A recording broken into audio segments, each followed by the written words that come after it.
আমার লাইফের বেস্ট কয়টা শুটের মধ্যে এই হোয়াইট ড্রেসের একটা শুটের জন্য আমাকে অনেক পরিশ্রম করতে হয়েছে এন্ড কুয়াকাটায় যতগুলো শাড়ি পরেছি এটা আমার অনেক বেশি পছন্দের ছিল। শাড়ি পরে সমুদ্রের পানিতে পা ভিজিয়ে ভিডিও করার ইচ্ছেটা পূরণ হয়ে গেল। সেই সাথে প্রিয় মানুষটাকে ছাড়া সমুদ্র দেখার মানে হলো সমুদ্র সমান আফসোস। আসসালামু আলাইকুম সবাইকে, কেমন আছেন আপনারা? আলহামদুলিল্লাহ, আপনাদের দোয়া এবং ভালোবাসায় অনেক অনেক ভালো আছি। আমি এখানে একটা পাগলামি করছি, আর সেটা হলো নিজের মনের ভাব প্রকাশ করছি সমুদ্রে পাড়ে লেখালেখি করে। এখানে কি লিখছিলাম জানেন?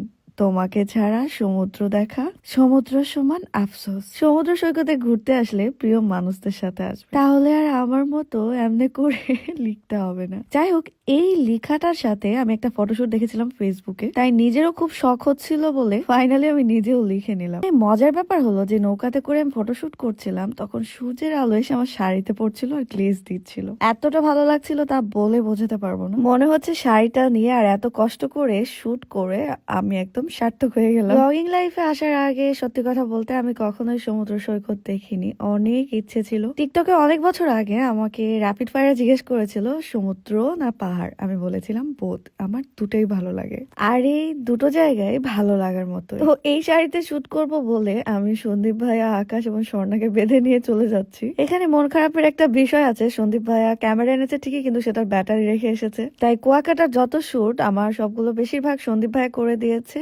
ফোনে। একটা সত্যি কথা বলি, অনেকে কমেন্ট করছে যে বিচে নাম লেখাটার বিষয়টা একদম পচিয়ে দিল এরা। তাহলে প্লিজ আপনিও লাইফে একবার হলেও এই পাগলামিটা করে দেখবেন, অনেক অনেক ভালো লাগবে। জীবনে ভালো লাগার কোনো মুহূর্তই মিস করা যাবে না। এবার আসি আপনাদের সবার পছন্দের এই ড্রেসের ডিটেলস নিয়ে। এই ড্রেসটা আমি বানিয়েছিলাম জাস্ট একটা রিলস বানানোর জন্য। ফিলিপাইনের মডেল সানজি। এই আপুর ভিডিও দেখার পরে আমার খুব ইচ্ছে হয়েছিল আমিও সমুদ্র পাড়ে গিয়ে এমন ড্রেস পরে এমন একটা রিলস বানাবো। তো যেমন কথা তেমন কাজ। অনেকদিন আগে ভিডিওটা দেখেছিলাম আর সেই প্ল্যান অনুযায়ী গজ কাপড় কিনতে চলে গিয়েছিলাম সাহেব বাজারে। ওপরের যে কাপড়টা ছিল এটা হলো চিকেন কাপড়, যেটা 500 টাকা গজ নিয়েছে, আমার কাছে 1.5 গজ নিয়েছিলাম। এন্ড নিচের যে কাপড়টা আছে সেটা ছিল 5 গজ জর্জেট, এবং নিচে ইনার কাপড় নিয়েছিলাম। আর নিচের এই কাপড়গুলো নিয়েছিল 100 টাকা, ইনারের কাপড় 70 টাকা। জায়গা অনুযায়ী কাপড়ের দাম ভেদাভেদ হয়, আপনারা একটু দাম দর করেই নিবেন তাহলেই হয়ে যাবে। আমার ওপরের স্কার্টের সাথে নিচের কাপড়টা কিন্তু একদম অ্যাটাচ করাই ছিল, তাই কোনোভাবে দৌড়াদৌড়ি বসা লাফা ঝাপাতে আমার অসুবিধে হয় নাই। এমন কিউট কিউট ড্রেস এবং কাস্টমাইজ করে ড্রেস বানিয়ে পড়তে আমার বরাবরই অনেক ভালো লাগে। নিউ নিউ ডিজাইনার সব ড্রেসগুলো আপনারা নেক্সটে আরো অনেক দেখতে পাবেন। আশা করি ফুল ডিটেলস সহ আপনাদের বলে দিতে পেরেছি। কুয়াকাটায় প্রতিদিন আমরা রাতের বেলায় খাওয়া দাওয়া শেষ করে বিচ থেকে আসার আগেই চা খেয়ে তারপর এসেছি।